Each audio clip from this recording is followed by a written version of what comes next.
دخلت وكشفت البطيخة، بس المرة دي بقى ما قدرش يمسك نفسه ولا يسيطر على نفسه، وأنا بصراحة برض، وما قدرتش أقوم من كتر الحاجات اللي كان بيعملها معايا، وخلاني مش حاسة بأي حاجة، وابتدى يتعامل معايا من البطيخة.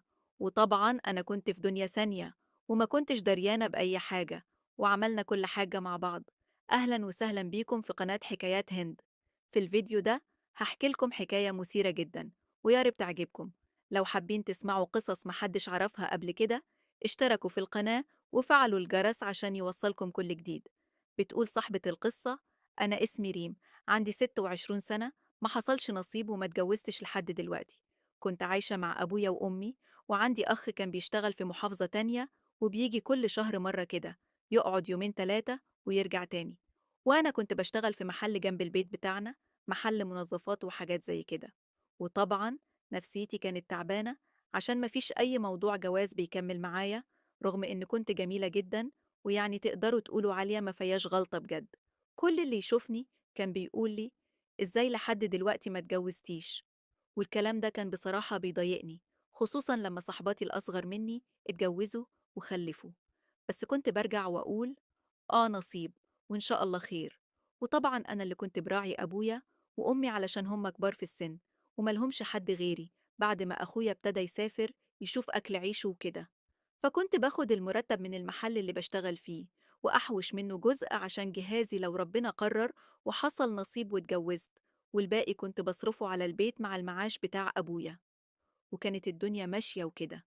بس أنا في آخر فترة، يعني من حوالي سنة، ابتديت أحس إن أنا محتاجة بجد راجل في حياتي، محتاجة أحس إن أنا زي كل البنات، وابتديت أحس بمشاعر الأنوثة والحاجات دي. وطبعا الموضوع كان متعبني نفسيا، لدرجة إني كنت ساعات باخد أجازة من الشغل وأقعد في أوضتي متضايقة جدا، وبقيت بحلم أحلام مش كويسة، إني متجوزة ومعايا راجل وكده. الموضوع ده بجد أثر على نفسيتي، وخلاني بقيت عايزة ألفت أنظار الناس. فابتديت ألبس هدوم مش اللي كنت بلبسها العادية، يمكن حد ياخد باله مني ويحب يتقدم لي. أنا عارفة إن الفكرة غلط، وإن التفكير ده مش صح، بس أنا بجد ما لقيتش قدامي غير الموضوع ده. اللي بيحب القصص بجميع أحداثها ينضم لقناتنا على تليجرام. متفوتوش أي حكاية. اشتركوا دلوقتي، رابط القناة في أول تعليق. يلا نرجع للقصة. قلت: مادام هما بيحبوا إن الواحدة تلبس لبس ضيق ويشوفوا الحاجات دي، ليه ما أعملش كده؟ يمكن يجيني عريس كويس. وفعلا ابتديت ألبس اللبس ده، بناطيل ضيقة، وساعات كنت بسيب شعري رغم إن كنت بلبس الطرحة.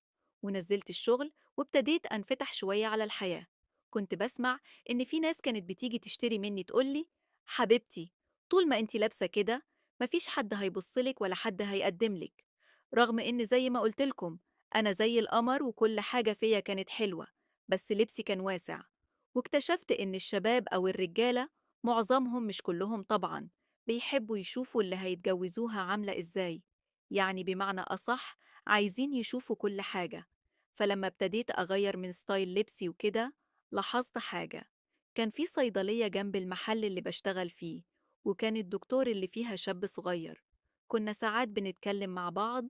أنا بحكم إن إحنا جيران وشغالين جنب بعض، كان ساعات بيجي ياخد مني حاجة ينضف بيها الإيطالية أو يمسحها، وأنا طبعا لما كنت بتعب أو احتاج أي علاج كنت بروح أجيبه منه.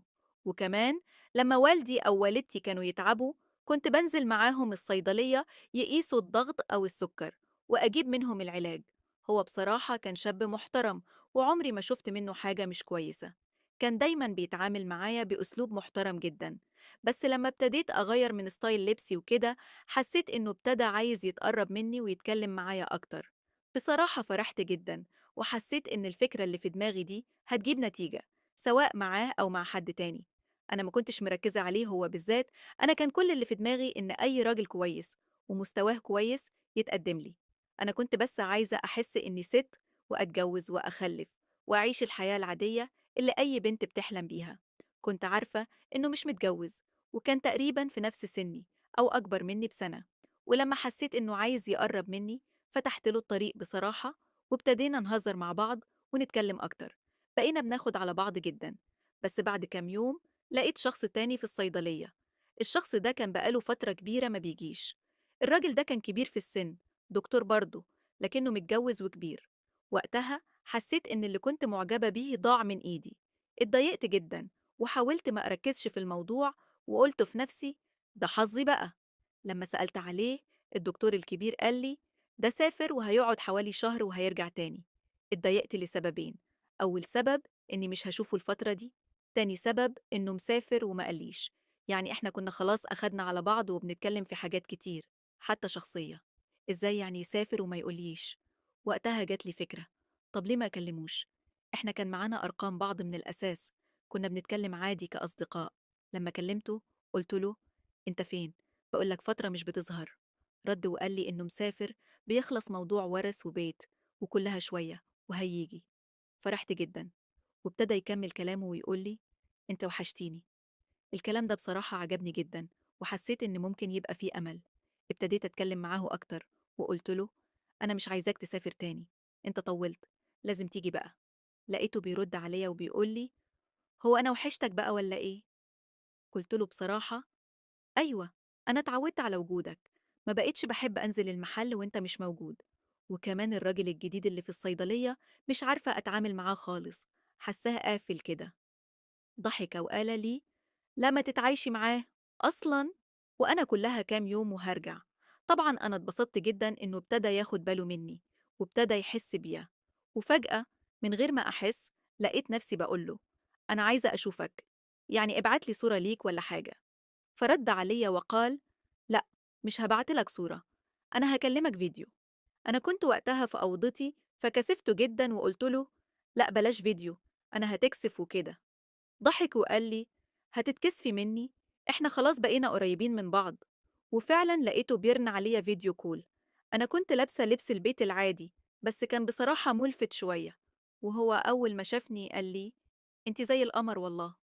رديته عليه وانا مبتسمه ربنا يخليك. انا بصراحه اتبسطت جدا من كلامه، وحسيت ان الكلام الحلو اللي بيقوله خلاني مرتاحه. كمان هو كان دايما يقول لي انت بعد ما غيرتي ستايلك بقيتي زي القمر، لاني كنت بدأت احط شوية ميك اب رغم ان طبيعي شكلي حلو، وكنت اصلا مش بحب الميك اب. كمان لما كلمني فيديو وشاف شعري قال لي انت بجد زي القمر، انا ازاي ما كنتش واخد بالي منك قبل كده. انا كنت فرحانة جدا بكلامه، وفي نفس الوقت مكسوفة لاني مش متعودة على النوع ده من الكلام، لا منه ولا من غيره. زي ما قلتلكم أنا مش زي البنات اللي بتعرف تتكلم بسهولة وتتعامل مع أي حد. دايرتي كانت صغيرة وكلامي دايما محدود، بس معاه حسيت إن الموضوع مختلف. ابتديت أتكلم معاه أكتر وخرجت من القوقعة اللي كنت فيها. ومش هكدب عليكم، ساعات كنا بنتكلم في كلام مش كويس قوي، بس حاجات بسيطة. المهم بعد ما قفلت معاه المكالمة وتاني يوم وأنا نازلة الشغل حسيت بدوخة غريبة. كنت حاسة إني مش مظبوطة خالص. حاولت أتماسك وأنزل الشغل، لكن طول اليوم وأنا حاسة إن عيني مزغللة وجسمي تعبان. قلقت جدا وقلت لأ، لازم أروح أكشف. وفعلا تاني يوم أخدت أجازة من الشغل ورحت الدكتور. الدكتور طلب مني شوية تحاليل، بس المشكلة كانت إن ما كنش معايا فلوس كفاية وقتها. بالليل لما هو كلمني في التليفون أول ما سمع صوتي قال لي صوتك متغير، مالك؟ قلت له مفيش، بس حاسة إني تعبانة وعندي دوخة وعيني بتزغلل. قال لي بسرعة طب لازم تروحي تكشفي فورا. فحكيت له أنا فعلا رحت كشفت، بس الدكتور طالب تحاليل ولسه ما قبضتش ومش معايا فلوس. فرد عليا وقال إزاي يعني؟ راح قال لي طب أنا هبعتلك فلوس على فودافون. وفعلا بعت لي مبلغ، وأنا كنت مكسوفة جدا ومحرجة منه. فقال لي بطلي هبل، انت يعني بنتي مهمة عندي وكده. بصراحة بعد الموقف ده حسيت إنه بجد ممكن يكون بيفكر في خطوة ارتباط أو حاجة. ففرحت جدا، بس قلت له الفلوس دي هاخدها منك سلف، علشان ما ينفعش آخد منك فلوس، وأول لما أقبض هبعتلك الفلوس دي. فقال لي بطلي الكلام ده واعملي التحاليل وطمنيني لحد ما أجي، أنا قدامي يومين بالظبط وراجع. أنا فرحت جدا إنه قرب يجي. وتاني يوم فعلا رحت عملت التحاليل، وبعد ما طلعت النتيجة واديتها للدكتور قال لي ما تقلقيش، شوية أنيميا بس. وكتب لي على شوية فيتامينات وثلاث حقن. أنا بصراحة موضوع الحقن ده مش بحبه خالص وبخاف منه جدا. فجبت الفيتامينات والحاجات اللي كتبها لي الدكتور، وكمان جبت الحقن. بس كنت خايفة آخدهم، وبدأت أمشي على الفيتامينات. بالليل لما كلمني حكيت له اللي الدكتور قالوا لي، وإنه طلب مني أمشي على الفيتامينات فترة، وكمان قلت له عن الحقن. فقال لي: طب والحقن مش هتاخديها ليه؟ فقلت له: أنا بخاف وعندي زي فوبيا منها. فقال لي: لأ، مفيش الكلام ده، لازم تاخدي الحقن عشان تبقي كويسة. قلت له: لأ، ممكن أعمل أي حاجة إلا الحقن. فقال لي: لأ ما تخافيش، وأقول لك على حاجة، أنا جاي بكرة وأنا اللي هديها لك. أنا اتكسفت جدا لأن الحقن كانت في البطيخة. فقلت له: لأ، مش هينفع، أنت الوحيد اللي مش هينفع تديني الحقنة. فقال لي: إشمعنى يعني؟ فقلت له: هكسف.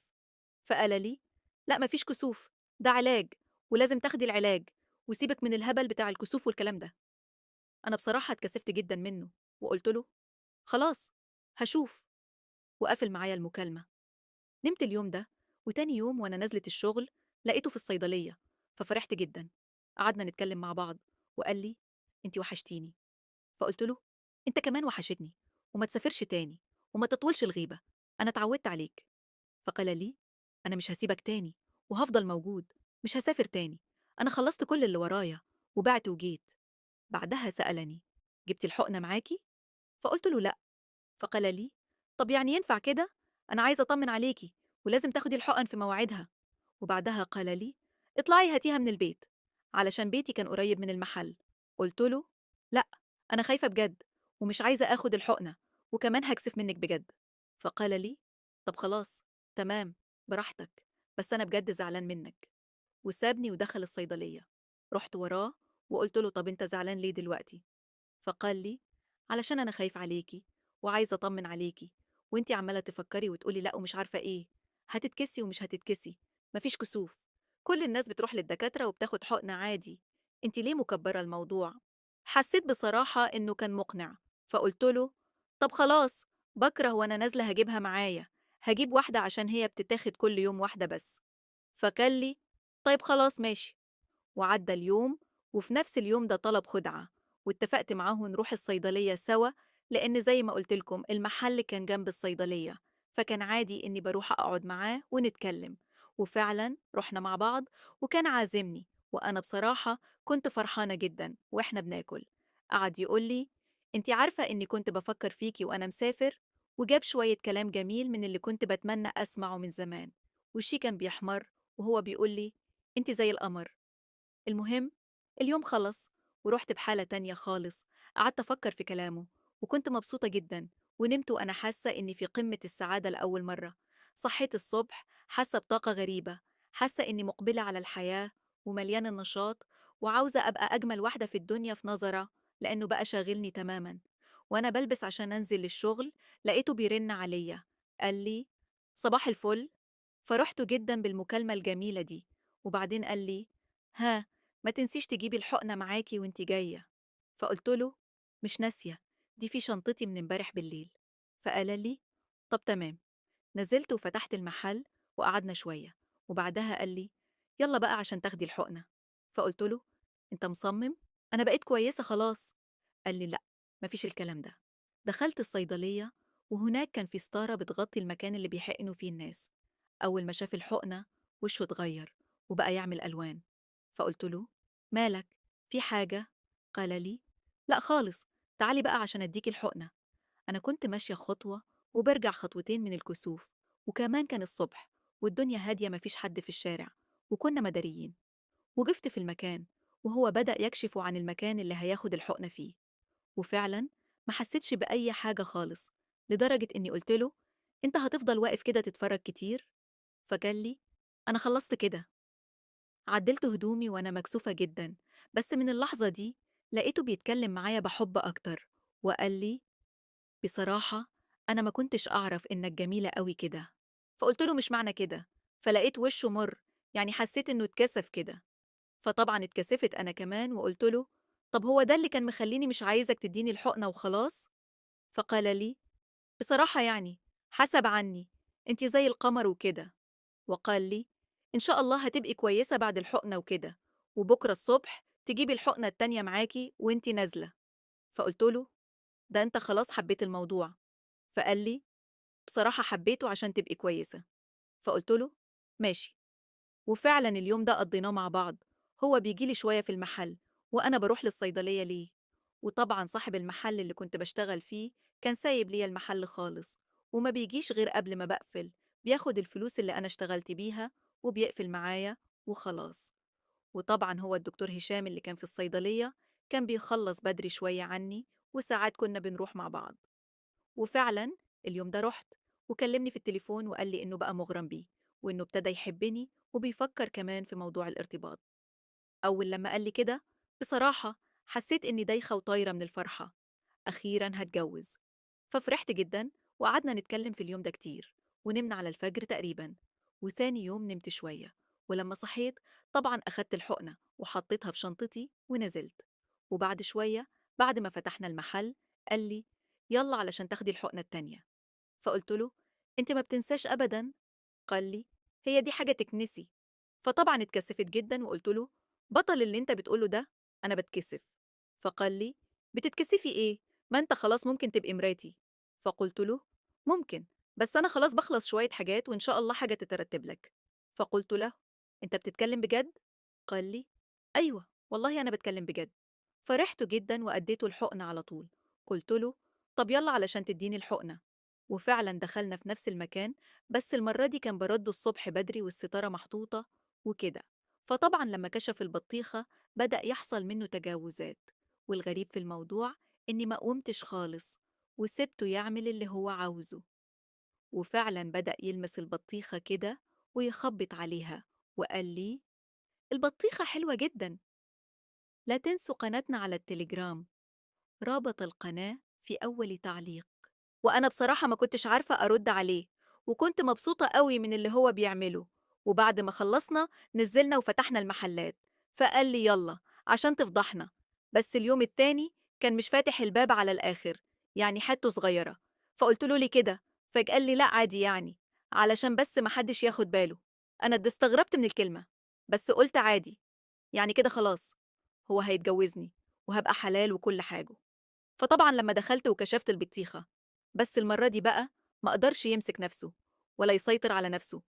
وأنا بصراحة برضه، وما قدرتش أقوم من كتر الحاجات اللي كان بيعملها معايا، وخلاني مش حاسة بأي حاجة. وابتدى يتعامل معايا من البطيخة. وطبعا أنا كنت في دنيا ثانية، وما كنتش دريانة بأي حاجة. وعملنا كل حاجة مع بعض في اليوم ده، وكنت مبسوطة جدا من اللي هو بيعمله. وهو كمان قال لي أنا مش هسيبك، وهنفضل على طول مع بعض وهتجوزك وكده.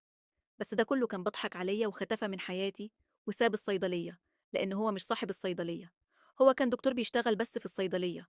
وحاولت أوصل له كتير، وأرن عليه كتير، وأتصل بكتير، ولكن تليفونه اتقفل، وغير رقم تليفونه، وخدفة من حياتي. وأنا ندمانة جدا على اللي حصل، ومش عارفة أنا سمحت له يعمل كذا إزاي، ومش عارفة أتصرف إزاي. وأنا ندمانة جدا على اللي حصل بجد. مش عارفة يا رايت تنصحوني، واللي عنده قصة يتواصل معنا في صفحتنا على الفيسبوك. كانت معاكم أليشا في قناة حكايات هند. مع السلامة.